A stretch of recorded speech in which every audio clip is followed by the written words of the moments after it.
The real face of the politician will be seen very soon who compromise on their community over money. The candidate of Tipra Motha who contested in 2023 from Boxanagar constituency, Abu Khayer Miah, himself asked the people to vote for BJP in this by-election. The minister and politicians of our community can sell their dignity for the sake of money, post and position. To witness that need to wait another few days. However, the reality is already seems to be appearing before time in front of the people. The truth will prevail and false will be caught. That is the reality of our life. No media house will be needed to find out the truth. The people themselves will find out the truth over lie. Tipra land or greater Tipra land is the most necessary and important demand of our community people. Nobody is going to earn a good name without doing work of our community. Moreover, the people will not forgive those leaders and ministers and politicians who start a movement for the core demand of our community and later compromise and forgetting the demand of our people for the sake of money and position. Our leaders and politicians should not forget this. An allegation was made against the IPFT and Tipra Motha for being a puppet of BJP from a long time. However, there is no evidence for this allegation from anybody to prove it.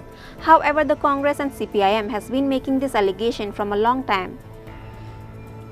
On the other hand, the people are now waiting for Tipra Motha regarding by-election, because the role of Tipra Motha in this by-election is very important to defeat the ruling party BJP. There is no such clear official statement given from Tipra Motha for whom they are going to support in this by-election, even though they are not contesting in this election. However, before that, the candidates of Tipra Motha who contested in 2023 from Boxanagar constituency, Abu Khayer Miah himself urged the people to vote for BJP in this by-election. Why would the people of Boxanagar area will vote for BJP in this by-election? Let us hear from the Tipra Motha politician Abu Khayer Miah. প্রথমত 20 বক্সনগরে 2023 বিধানসভা নির্বাচনে আমাকে তিপ্রা মথা দল থেকে মহারাজা প্রদ্যুৎ বিক্রম মানিকের নেতৃত্বে আমাকে প্রার্থী বানিয়েছে। এর জন্য আমি ওনার কাছে অত্যন্ত চির কৃতজ্ঞ আমি যে উনি আমাকে প্রার্থীর যোগ্য মনে করেছেন। এখন এই উপনির্বাচনে আচানক আমাদের এমএলএ সাহেবের মৃত্যুর কারণে, যেটা আমরা কোনো সময়ই কামনা করিনি, আমরা ভাবিও নি, দুঃখজনকভাবে ওনার মৃত্যু হয়েছে, যার জন্য এখন উপনির্বাচন চলছে। এই উপনির্বাচনে স্বাভাবিকভাবেই তিপ্রা মথা প্রার্থী নেই। এখানে বিজেপি ভার্সেস সিপিআইএম পার্টি ইতিমধ্যেই পার্টির স্ট্যান্ড ক্লিয়ার করবে, জনগণের স্বার্থেই করবে, ত্রিপুরা রাজ্যের জনগণের কথা ভেবে চিন্তেই করবে আমি আশা করি।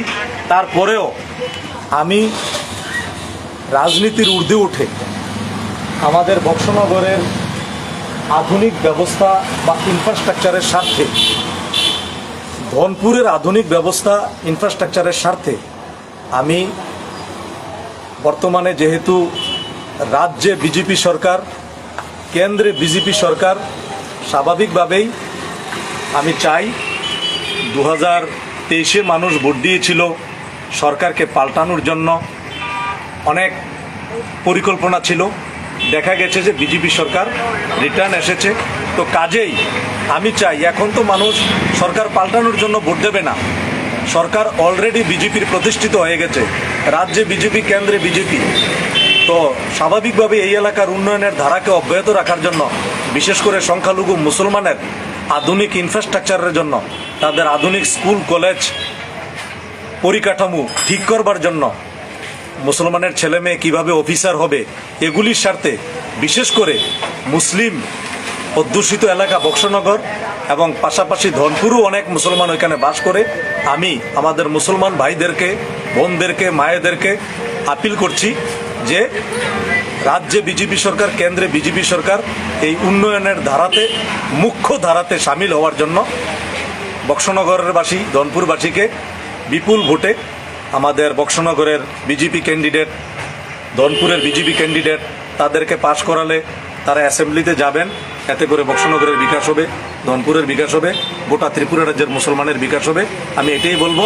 তবে আমি তিপ্রা মথার যে ডিসিশন, সেই ডিসিশনকে আমি অবশ্যই ফলো করব। এটা আমার ব্যক্তিগত অভিমত আপনার কাছে আমি প্রকাশ করলাম, এলাকার স্বার্থে, নিজের জাতির স্বার্থে, নিজের সমাজের স্বার্থে, কারণ সমাজ রাজনীতির উপরে। আপনার এই যে বিধানসভা কেন্দ্রে বক্সনগর বিধানসভা কেন্দ্রে এই বক্সনগর বিধানসভা কেন্দ্রে ত্রিপুরা মাতার যারা উপজাতি আছে কত হাজার ভোট আছে এবং আপনি কতটুকু কাভার করতে পেরেছেন এবার আপনি এবারের যে ভোট এবারের যে উপনির্বাচন এই উপনির্বাচনে আপনার যে কর্মীরা আছে তাদেরকে কি উদ্দেশ্যে কি বলবেন তাদের উদ্দেশ্যে? আমার এখানে আমাদের জনজাতি ভোটার প্রায় 2800 ভোট। স্বাভাবিকভাবে ওনারা আমাকে খুব ভালোবেসে আমাকে সমস্ত জনজাতি ভোটে আমাকে লিড দিয়েছে। আমি লিড পেয়েছি আমাদের জনজাতি ভোট। এখন পার্টির ডিসিশন অনুসারেই তারা চলবে, আমিও পার্টির ডিসিশন অনুসারে চলবো। আমি আমার ব্যক্তিগত অভিমত প্রকাশ করেছি, তাদের সঙ্গে কথা বলার পর বা পার্টির হাইকমান্ড যে ডিসিশন নেয় তখন আমি সেটাকে অবশ্যই আপনার সামনে বলতে পারি।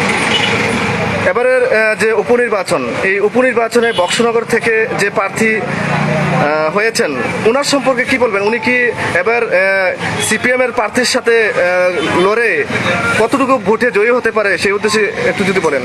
দেখুন, এটা স্বাভাবিক কথা, যেহেতু কেন্দ্রে বিজেপি সরকার, রাজ্যে বিজেপি সরকার, সিপিএম ত্রিপুরা রাজ্য থেকে নিশ্চিহ্ন হয়ে গেছে। শুধু বক্সনগর সিপিএমের একটা অবস্থান ছিল। দনপুর তো বিধানসভা নির্বাচনে প্রতিমা ভৌমিকের নেতৃত্বেই শেষ হয়ে গেছে। এখন আমি এটাই বলবো, সোনামুড়া সাব ডিভিশন থেকে টোটালি সিপিএম বিদায় নিচ্ছে। তো সেখানে ক্যান্ডিডেট দনপুরের ক্যান্ডিডেট হোক আর বক্সনগরের ক্যান্ডিডেট হোক, এখান থেকে সিপিএম বিদায় নিচ্ছে এবং তারা বিজয়ী হচ্ছে, এটাই বলবো। There is no notice yet issued from the director of Tipra Motha party regarding the statement of Tipra Motha politician Khayer Miah. Does he made this statement under the order of party officials or he made by himself? However, if Khayer Miah made this statement by himself disobeying the party, why is he yet suspended from the party? There is lot of question arising. Bureau report, Chini Khorang.